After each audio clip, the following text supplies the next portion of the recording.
नमस्कार मित्रांनो, स्वागत आहे तुम्हा सर्वांचंच आपल्या आजच्या या व्हिडिओमध्ये.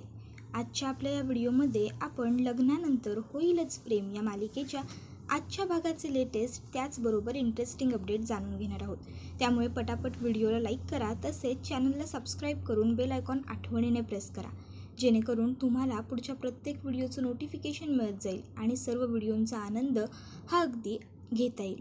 चला तर मग मित्रांनो, अजिबात वेळ वाया न घालवता सुरुवात करू आपल्या व्हिडिओला. पण त्या अगोदर व्हिडिओला लाईक करा, तसेच चॅनलला सबस्क्राईब करा आणि बेल आयकॉन आठवणीने प्रेस करा. तर आजच्या भागामध्ये आपण पाहणार आहोत की फायनली नंदिनीला के4 कोण आहे ते कळलेलं असणार आहे. तर दुसरीकडे आता पार्थ हा काव्याबरोबर घरी आल्यामुळे पार्थला प्रचंड आनंद झालेला आहे की कधीच आपल्याबरोबर न येणारी काव्या आज आपल्याबरोबर फायनली घरी आली आहे. तर दुसरीकडे आता नंदिनी ही सुद्धा जीवाला समजावून सांगते की हे घ्या, तुम्ही जे काही मला सांगताय ते कळलं आहे आणि आता तुम्ही ऑफिसलाही जायला हवं. तर दुसरीकडे आता पार्थ हा काव्याची नेहमीप्रमाणे मस्करी करतच असतो. आता काव्या ही पार्थला वैतागते आणि जा आणि झोपा असं आता सांगत असते. आता पार्थ हा तिकडनं झोपण्यासाठी जात असताना त्या ठिकाणी दीपक येतो. आता दीपक हा नंदिनी आणि पार्थची खोली समजून नंदिनीच्या खोलीत न जाता काव्या आणि पार्थच्या खोलीत येतो. तर त्याला ही गोष्ट माहीतच नसते की पार्थबरोबर काव्याचं लग्न झालं आहे. आणि मग आता तो येतो आणि सरळ आता तो काव्याला मारायचा प्रयत्न करायला लागतो. पण तितक्यात आता कोण काव्याला वाचवणार आणि पुढे काय घडणार हे सगळं जाणून घेण्यासाठी तुम्हाला आपला हा व्हिडिओ शेवटपर्यंत नक्की पाहावा लागेल. चला तर मग मित्रांनो, व्हिडिओ हा आता आपण सुरू करूया. तर त्याआधी लाईक करा, चॅनलला सबस्क्राईब करा आणि बेल आयकॉन आठवणीने प्रेस करा. आपला व्हिडिओ जास्तीत जास्त मित्रांना तसेच कुटुंबियांना नक्की शेअर करा. तर आजच्या भागात आपण पाहतो की इकडे आता नंदिनी ही बेड खालून लगेचच ते ग्रीटिंग काढते आणि उघडते पटकन. आता ती ग्रीटिंग वाचायला लागते. तर त्यामध्ये Jeeva sir, happy birthday, Kiara, Kartik अशी बरीच के4 नावं लिहिलेली असतात. आता एवढी के4 लिहिलेली नावं वाचून नंदिनी हसते आणि म्हणते, अरे बापरे, याचा अर्थ हे ग्रीटिंग जीवाला त्यांच्या ऑफिस स्टाफने दिलेलं आहे. जीवा म्हणाले होते ते खरंच होतं, हे एकतर्फीच प्रेम आहे. म्हणूनच तर त्यांना एवढी सगळी के4 माणसं मिळालीत. खरंच, पण आई म्हणाल्या ते सुद्धा बरोबर आहे. शेवटी आपलं माणूस, आपलं प्रेम हे आपल्यालाच मिळतं. आणि मग आता नंदिनी ही एकटीच ते ग्रीटिंग बघून हसत राहते. तिचा मूड हा खूपच जास्त फ्रेश आणि चांगला आपल्याला पाहायला मिळतो. तर दुसरीकडे रम्याने सुद्धा आता मालिनीने ही गोष्ट सांगताना ऐकलेलं असतं की आपलं प्रेम हे नेहमी आपलंच राहतं. मग ती विचार करत असते की याचा अर्थ पार्थ हा नेहमी माझंच राहणार. वा मामी, किती महत्त्वाची गोष्ट सांगितलीस तू. खरंच, म्हणजे क्राईंग शोल्डर हा पार्थसाठी कायम माझाच राहणार. तर दुसरीकडे आता इकडे पार्थ आणि काव्या हे दोघंजण रिक्षाने घरी आलेले असतात. तर आता काव्या ही म्हणत असते किती वेळ लागला, तर पार्थ म्हणत असतो वेळ कसा गेला हे मला कळलंच नाही. काव्या पार्थला विचारते खाली उतरायचं आता. मग आता पार्थ आणि काव्या हे दोघंही खाली उतरतात. रिक्षावाल्याला विचारतात किती झाले. त्यावर रिक्षावाला 200 रुपये सांगतो. मग आता दोघंही पटकन आपापल्या पॉकेटमधून पैसे काढतात. काव्या ही पार्थला म्हणत असते माझे पैसे मी देणार आणि जर तुम्हाला हे मान्य नसेल तर पुन्हा कधी मी तुमच्याबरोबर येणार नाही. आता तुम्हाला काय करायचं आहे ते तुमचं तुम्ही ठरवा. पार्थ म्हणतो की काही हरकत नाही, द्या तुम्ही पैसे. आणि मग आता काव्या ही लगेचच तिचे 100 रुपये देते आणि तिकडनं निघून जाते. आता मात्र पार्थ हा पटकन त्याच्या पॉकेटमधनं पैसे काढतो आणि स्वतःचे 100 रुपये देतो. आता रिक्षावाला तिकडनं जातो, पण पार्थ मात्र बघतच राहतो. आता खरं तर काव्या हे अजूनही लहान मुलांसारखं TTMM म्हणजेच तुझं माझं मी वगैरे वगैरे करते. पण अजूनही तिला आपण लग्न केलं आहे, आपण नवरा बायकोत या गोष्टीची पुरेशी जाणीव नाही आहे. पण तरीसुद्धा पार्थ हा काव्याची प्रत्येक गोष्ट समजून घेतोय, सहन करतोय. तर आता दुसरीकडे इकडे रम्या ही पार्थचीच वाट बघत असते. इतक्यात पार्थ हा काव्याबरोबर घरी आलेला असतो. आता पार्थ आणि काव्याला हे असे एकत्र घरी आलेलं बघून अर्थातच रम्याला आवडत नाही. मग लगेच रम्या ही पार्थला विचारते, पार्थ, एवढा वेळ तू हिच्याबरोबर होतास. त्यावर पार्थ हा रम्याकडे बघायला लागतो. त्यावर रम्या म्हणते, अरे म्हणजे मला म्हणायचं होतं की तू काव्याला पिकअप करायला गेला होतास? त्यावर पार्थ होकार देतो. त्यावर रम्या सांगते, अरे पण तुझी कार तर माझ्याकडे होती. त्यावर पार्थ म्हणतो की पिकअप करण्यासाठी कार असायला हवी असं काही नसतं. पिकअप करण्यासाठी इच्छा असावी लागते आणि मला इच्छा होती.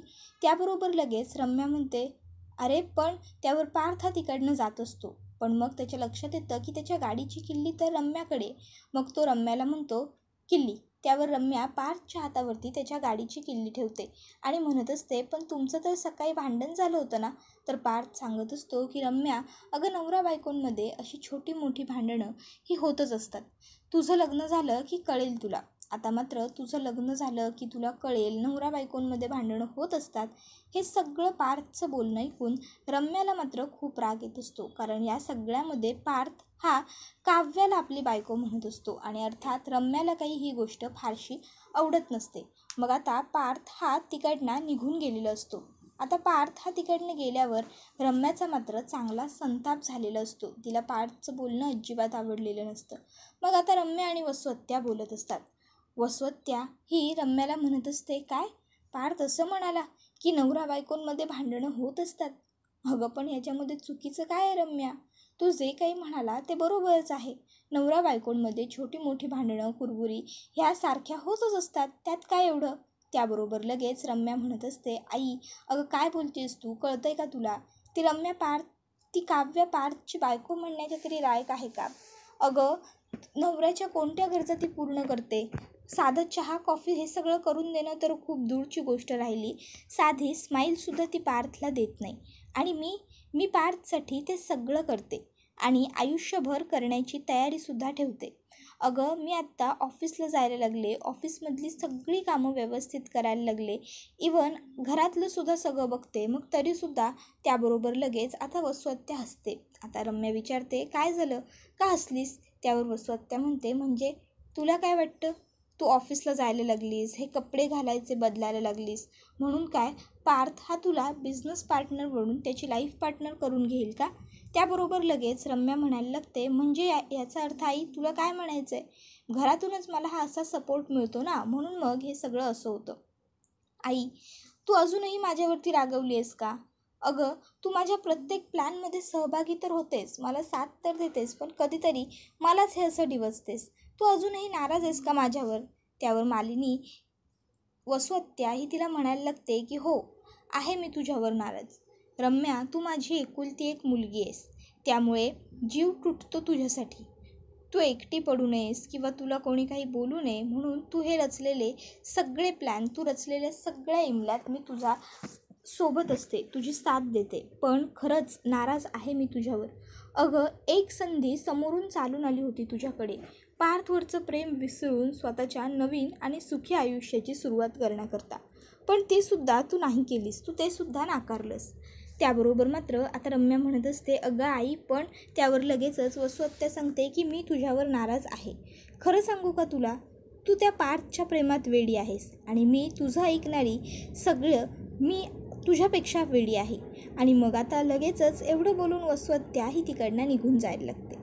अर्थात बरोबरच आहे, आपल्या मुलीची साथ ही कोणतीही आई देतेच, पण आपली मुलगी जर चुकीच्या मार्गाने जात असेल तर तिची साथ देणं हे चुकीचं असून तिला योग्य वेळी योग्य त्या मार्गावर आणणं ही खूप मोठी आणि महत्त्वाची गोष्ट आहे. पण हे वसवत्याच्या लक्षात येत नाही आहे, तर वसवत्या आपल्या मुलीला चुकीच्या कामात साथ देते.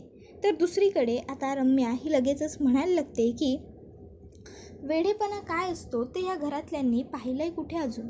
प्रेमात वेडं होणं म्हणजे काय हे या घरातल्यांना मी दाखवून देईन. रम्या ह्यांना दाखवणार प्रेमात वेडं होणं काय असतं ते. आता नेमकं रम्या यांना काय वेडेपण दाखवणार हे तर आपल्याला येणाऱ्या भागांमध्येच पाहावं लागेल. तर इकडे जीवा हा रूममध्ये आलेला असतो आणि जीवा नंदिनीला म्हणत असतो की मी तुझं नाव सेव्ह केलं आहे ना मोबाईलवरती, ते अगदी बरोबर सेव्ह केलं आहे, चकाचक बाई. अगं पण सगळं क्लीन करण्याच्या नादात, सगळं चकाचक करण्याच्या नादात तू हे का विसरतेस की मला माझ्या वस्तूंना हात लावलेला, इकडे तिकडे वर खाली ठेवलेला अजिबात आवडत नाही म्हणून. त्यावर नंदिनी म्हणते, एक मिनटं जीवा, हे बघा तुम्ही बोलताय ते सगळं ठीक आहे, पण मी आज ही खोली आवरलेली नाही आहे, मला तर आज काही करण्याचा मूडच नव्हता. आज हे सगळं काही कल्पनाताईंनी केलं आहे. ॲक्च्युली आईंनी त्यांना आपल्या खोलीमध्ये उशांची आणि चादरींची कवरं काढायला पाठवलं होतं. त्यावेळेस चुकून त्यांच्याकडून ते ग्रीटिंग खाली पडलं आणि म्हणून त्यांनी ते तिथे उचलून ठेवलं. त्याबरोबर लगेच आता जीवा म्हणायला लागतो, ओ याचा अर्थ चकाचक बाईचा आत्मा आज कल्पनाताईमध्ये घुसला होता तर. त्याबरोबर नंदिनी म्हणायला लागते की हो, हवं तर तुम्ही तसं समजा, पण मी आज हे सगळं नाही केलेलं. पण मी ना तुमचं ग्रीटिंग उघडून बघितलं. म्हणजे खरं सांगू तर मला कोणाच्या पर्सनल लाईफमध्ये इंटरफेअर करण्याची अजिबातच हौस नव्हती, पण तरीसुद्धा मी आज हे ग्रीटिंग उघडून बघितलं. खरंच खूप छान ग्रीटिंग आहे. म्हणजे सगळ्यांची नावं कशी के फॉर आहेत, K for Kiara, K for Ketak, K for Ketan की सगळं अगदी छान आहे. मी बघितलं ग्रीटिंग, मला खूप आवडलं. आता मात्र जीवा नंदिनीला सांगायला लागतो की हे ग्रीटिंग तिला कोणी आणि कधी दिलं होतं. तो तिला आता सांगत असतो की हे ग्रीटिंग मला ऑफिसच्या सगळ्या स्टाफने मिळून दिलं होतं. खरंच स्टाफचा माझ्यावरती खूप जीव होता. सगळेजण माझ्याबरोबर खूप चांगले वागायचे. दादाने पहिल्यांदा माझा बर्थडे ऑफिसमध्ये सेलिब्रेट केला होता आणि स्टाफने मला सरप्राईज दिलं होतं. त्याबरोबर लगेचच आता नंदिनी ही जीवाला म्हणायला लागते की हो, छान आहे तुमचं सरप्राईज. त्यावर पुढे आता जीवा हा नंदिनीला सांगत असतो की खरंच छान होते ते दिवस. त्यावर नंदिनी ही जीवाला म्हणत असते, तुम्ही तुमच्या कामाला आणि ऑफिसला मिस करता का? त्याबरोबर मात्र आता जीवा हा काही बोलत नसतो. तर नंदिनी म्हणते, ऑफिसमधला स्टाफसुद्धा तुम्हाला नक्की मिस करत असेल. तर दुसरीकडे आता पार्थ हा फोनवरती बोलत असतो मालिनीबरोबर. तो तिला सांगत असतो की हो आई सगळं ठीक आहे इकडे. हो, तू म्हणतेस ना नेहमी बाबांचं तुझ्यावर प्रेम नाही आहे, पण बघ माझे बाबा किती ग्रेट आहेत ते. आज एवढे दमून आले होते, थकून आले होते, बिझनेस मीटिंगवरून आले होते, लेट नाईट डिनरवरून, पण तरीसुद्धा तुझ्याबरोबर एवढ्या उशिरा डेटवर डिनरला गेलेच ना. बघ किती शॉलेट आहेत माझे बाबा. हो गाई, तू सुद्धा शॉलेट आहेसच की. नाही गं, आपली टीम कधीही बदलणार नाही. हो, काही काळजी करू नकोस, असं आता तो मालिनीला सांगतो. तो पुढे म्हणत असतो, माते तू एन्जॉय कर. वसवत्या झोपेच्या गोळ्या घेऊन झोपली असेल, रम्या तिच्या रूममध्ये असेल, जीवानंदिनी त्यांच्या रूममध्ये आहेत, काव्या झोपायची तयारी करतायत. सगळं काही व्यवस्थित आहे. तू आता छान एन्जॉय कर, ओके. त्याबरोबर लगेचच आता मालिनीसुद्धा त्याला होकार देते. मग आता लगेचच पार्थ हा चल आता मी ठेवतो असं बोलतो आणि फोन ठेवतो. आता पार्थ हा झोपण्यासाठी तिकडनं त्याच्या खोलीमध्ये निघून चाललेला असतो. पण आता येत असलेल्या संकटाची चाहूल ही पार्थला लागलेली नसते. आता मित्रांनो, काय संकट येत असणार पार्थवरती हे आपण लगेचच जाणून घेऊया. तर आता पार्थवरती आलेलं सगळ्यात मोठं संकट म्हणजे दीपक. हो मित्रांनो, हा तोच दीपक आहे जो नंदिनीला लग्नातून पळवून घेऊन गेला होता आणि तिच्याशी लग्न करण्याचा प्रयत्न करत होता. जीवाने नंदिनीला त्यावेळेस तर वाचवलं होतं, पण आता यावेळेस पार्थला बघून तो लगेचच पार्थच्या मागे मागे चालायला लागतो. आता पार्थ त्याच्या रूममध्ये जातो. दीपकला ही गोष्ट माहीत नसते की पार्थबरोबर नंदिनीचं लग्न न होता काव्याचं लग्न झालं आहे. त्यामुळे त्याला आजही हेच वाटतं की हाच मुलगा माझ्या नंदिनीचा नवरा आहे. मग आता तो विचार करतो की आता मी नंदिनीला सोडणार नाही, आता हिला कायमची संपूर्णच बाहेर येणार. तर दुसरीकडे नंदिनी ही जीवाला म्हणत असते की जीवा, मला काय वाटतं माहिती आहे, तुम्ही ना पुन्हा ऑफिसला जायला लागला. त्यावर जीवा म्हणतो, मी विचार करेन. नंदिनी म्हणते, नाही विचार नका करू, तुम्ही नक्की खरोखर ऑफिसला जा. म्हणजे पूर्वी ना माझ्या आईवडिलांनासुद्धा माझ्या कामाची खूप काळजी वाटायची. त्यावर जीवा म्हणतो, का म्हणजे काळजी का? त्यावर नंदिनी सांगत असते, अहो माझं काम चांगलं आहे हे माझ्या आईवडिलांना माहीत होतंच, पण तरीसुद्धा माझ्या कामात रोज पोलीस, गुंड, मवाली लोक, वाईट लोक या सगळ्यांशी संवाद साधायला लागतो, संपर्क करायला लागतो. त्यामुळे आईबाबांना माझ्या कामाची नेहमी काळजी वाटायची. पण माझा जो स्टाफ आहे ना, तो नेहमी माझ्या सेफ्टीची पूर्ण काळजी घेतो, अगदी व्यवस्थित. त्यामुळे मला कसलीच अडचण येत नाही. त्याबरोबर लगेच आता हे सगळं ऐकून जीवालासुद्धा छान वाटत असतं. तर पुढे नंदिनी ही जीवाला सांगत असते, आणि खरं म्हणू का, मला ना माझं काम खरोखर मनापासून खूप आवडतं. तर दुसरीकडे आता पार्थ आणि काव्या हे दोघंजण आता झोपायला चाललेले असतात. तर आता काव्या ही नाईट स्किन केअर करत असते. त्याबरोबर पार्थ हा तिला विचारतो की तुम्ही जे हे क्रीम लावता ते दिवसासुद्धा लावता येतं ना, मला माहीत आहे. त्याबरोबर काव्या म्हणत असते की हो, दिवसासुद्धा लावता येतं, तुम्हाला हवं आहे का? त्यावर पार्थ होकार देतो. काव्या लगेच ते क्रीम पार्थला द्यायला लागते. पार्थ म्हणतो, अरे बापरे, आज एवढ्या सहज पटकन क्रीम दिलं.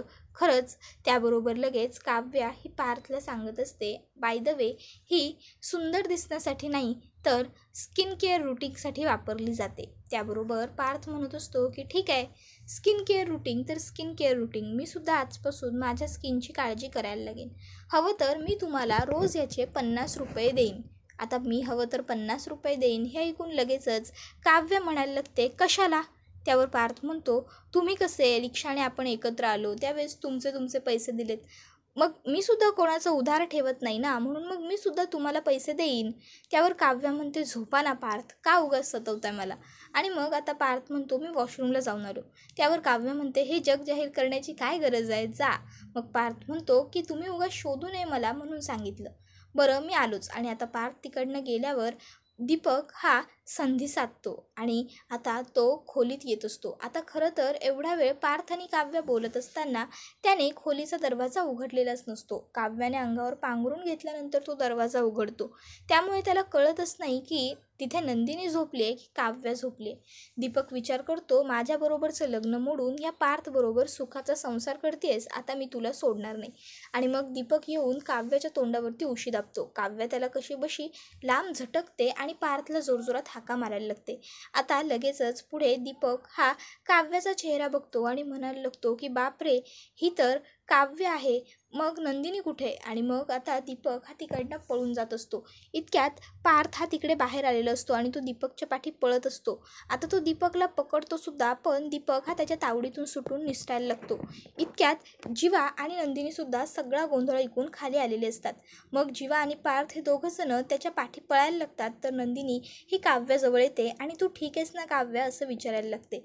काव्या म्हणत असते, हो ताई, मी ठीक आहे. अगं कोण कुठला माणूस होता काय माहीत, आला काय खोलीत, माझ्या तोंडावरती उशी काय दाबली, मला मारण्याचा प्रयत्न केला ग त्याने. त्यावर नंदिनी म्हणते, बरं बरं बरं काव्या, तू इथे बस, शांत हो शांत हो, मी तुझ्यासाठी पाणी घेऊन आले. त्यावर काव्या म्हणत असते, नाही ग ताई, नको, मला सोडून कुठेच लांब जाऊ नकोस, प्लीज प्लीज माझ्याजवळ तू इथेच थांब, इथेच बस. आता काव्य ही पहिल्यांदाच एवढी घाबरलेली असते, त्यामुळे नंदिनीला सुद्धा तिला सोडून जाणं काही शक्य होत नसतं. नंदिनी ही काव्याला धीर देते आणि तिथे तिला घेऊन उभी असते. काव्या म्हणत असते, मला काहीच कळत नाही आहे, कोण होती ही लोकं, अशी अचानक कशी काय आली? इतक्यात त्या ठिकाणी पार्थ आलेला असतो. पार्थ काव्याला विचारतो की काव्या, तुम्ही ठीक आहात ना? त्यावर काव्य होकार देते. तर नंदिनी ही म्हणायला लागते, कोण होता तो माणूस? त्यावर जीवा आणि पार्थ हे तिकडे पोहोचल्या जीवा सांगतो, बाईकवरून पळून गेला, कोण होता ते कळलं नाही. त्यावर लगेच आता सिक्युरिटी मी उद्याच्या उद्या वाढवतो असं पार्थ म्हणायला लागतो. त्याबरोबर लगेचच आता काव्या ही सांगायला लागते की तो माणूस आला, त्याने माझ्या तोंडावरती उशी दाबली. त्याबरोबर लगेच आता जीवासुद्धा म्हणायला लागतो की सिक्युरिटी वाढवायला हवी. सिक्युरिटी गार्ड्स काय झोपा काढतायत की काय ते मला कळत नाही आहे, मी ना एका सिक्युरिटीला तरी काढणारच आहे. त्याबरोबर लगेच आता पार्थ म्हणत असतो की काव्या, तुम्ही ठीक आहात ना? काळजी करू नका, आपण पोलीस कंप्लेंट करू, सगळं व्यवस्थित होईल. त्यावर काव्या म्हणत असते, नाही नको पार्थ, आपण पोलीस कंप्लेंट करायला नको. त्याबरोबर लगेच पार्थ म्हणतो, का पोलीस तक्रार का नाही करायची? त्यावर आता काव्या सांगायला लागते की जर आपण पोलीस कंप्लेंट केली तर घरातल्या सगळ्यांना खरं कळेल, रोज कोर्ट कचेरी पोलीस नको नको नको ते सगळं मला, आणि घरातले मोठे काळजीपोटी मला घराबाहेर पडूच देणार नाही, मी दिवसभर घरात 24 तास अडकून पडेन आणि मला असं नको आहे पार्थ. त्यामुळे प्लीज आता आज जे काही घडलं आहे त्यातलं कोणीच घरातल्या मोठ्यांना काहीच कळू देऊ नका, सगळं काही इथेच सोडून देऊया. कदाचित तो कोणीतरी भामट्या चोर असेल जो चोरीमारी करायला आपल्या घरी आला असेल, पण त्याने मला घरात पाहिली जागी आणि मग त्याला प्रश्न पडला की आता काय करू काय करू, मग त्याने विचार केला असेल की कदाचित माझा जीव घेऊन तो. त्याबरोबर जीवा लगेच काव्यावर ओरडतो, जीव वगैरे जाईल असं बोलण्याची काही गरज नाही आहे. काव्य गप्प बसते. तर पार्थ हा काव्याला म्हणायला लागतो की मला काय वाटतं, तुम्ही एक काम करा, आजच्या दिवस तुम्ही. त्याबरोबर पुढे पटकन नंदिनी म्हणते, माझ्या खोलीत झोपतो आज काव्या, जवळ झोपलीस तर किमान तुझी झोप तरी पूर्ण होईल. त्यावर पार्थ म्हणतो की हो, गुड आयडिया. नशीब पार्थ पार्थ म्हणून तुम्ही ओरडलात, नाहीतर हे कितीला पडलं असतं. आता काव्या ही पार्थच्या नावाने ओरडली हे ऐकून जीवाला थोडं वाईट वाटतं, पण जीवा काही बोलत नसतो. तर पुढे पार्थ हा म्हणायला लागतो, जीवा तू आज माझ्या खोलीत झोप. जीवा म्हणतो, नाही मी बाहेर इथे झोपेन. त्यावर लगेच पार्थ म्हणत असतो, गुपचूप माझ्या खोलीत यायचं आहे तुला, कळलं? त्याबरोबर मात्र जीवा गप्प राहतो. तर पार्थ हा काव्याला सांगत असतो, काही काळजी करू नका काव्या, निवांत जा, झोपा, आराम करा, बरं वाटेल तुम्हाला. त्याबरोबर लगेचच आता नंदिनी ही काव्याला घेऊन तिकडनं तिच्या खोलीमध्ये झोपण्यासाठी निघून गेलेली असते. आता काव्य ही प्रचंड घाबरलेली आहे, तर नंदिनी ही मोठी बहीण म्हणून तिला आधार देते. तर दुसरीकडे रम्या ही सकाळ सकाळ नंदिनीला चॅलेंज करत म्हणते की नंदिनी, तू तुझ्या धाकट्या बहिणीला खूप प्रोटेक्ट करतेस ना, तिची काळजी घेतेस ना, पण बघ तुझ्या समोरून मी तिचा नवरा कसा घेऊन जाते ते. त्यावर नंदिनी ही आता रम्याला सांगत असते, रम्या, नंदिनी बोलत नाही तर करून दाखवते.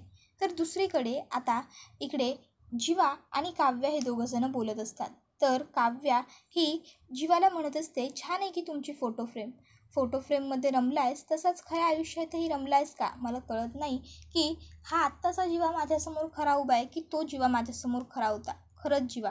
त्यावर जीवा म्हणायला लागतो की मी बघेन आमच्या संसाराचं काय करायचं ते, तू तुझा संसार सांभाळ.